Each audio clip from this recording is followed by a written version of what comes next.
So what do you recommend to all women in tech who want to start their entrepreneurial journey? Yeah, so I think if you're looking to start your entrepreneurial journey, a big important thing is one, understand what market you want to get into and where there is a niche.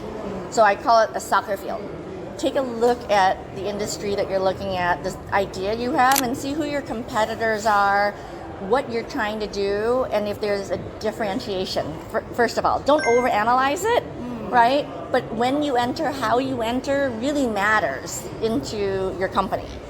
I was just by accident, but because now I've done the Harvard program, I understand a little bit more about what likely is success. But don't overthink it. Like, I think the biggest thing is partnerships.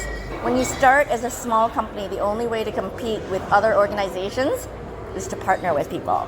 So I partnered and went and talked to people in the AWS that were men that were in technology integration.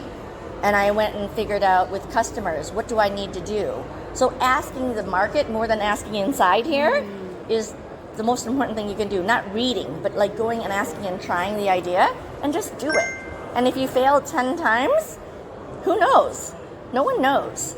Only thing they'll remember in the end is that you sold your company, you grew it, and they don't need to know all the failures and all the obstacles you ran into in the middle of it all.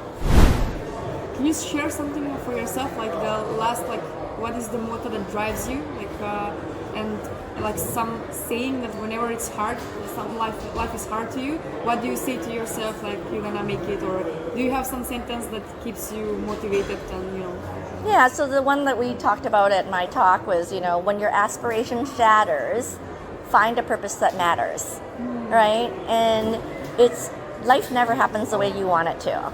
And so how do you take that never wanted to and turn it into something else and not let it freeze you, right? My teenage pregnancy was probably the hardest time of my life, even than over losing my daughter, because I didn't have the community and the friends and people to support me like I did 25 years later or 30 years later.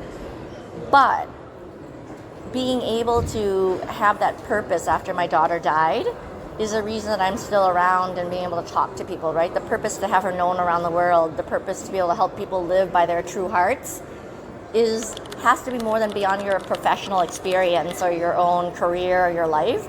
It comes from here. And so, if you love life, is what Anderson Cooper says, you need to take everything that comes along with it, the bad and the good. Because if life is beautiful, everything is life. And the negatives, as we call it, are the ones that actually make you imperfect, or is what we call wabi-sabi in the Japanese term. Wabi-sabi is about impermanence, which means nothing is permanent, and that the beauty in everyone and things are the imperfections of them. And that owning that imperfection makes you unique. Versus when I grew up, I thought, I need to be perfect, I need to be straight A's, everyone will love me. Actually, the people who love you are the people who know you the most and see your imperfections, and you can never be duplicated by that. And you just need to own it. Wow. Okay, thank you so much. My pleasure.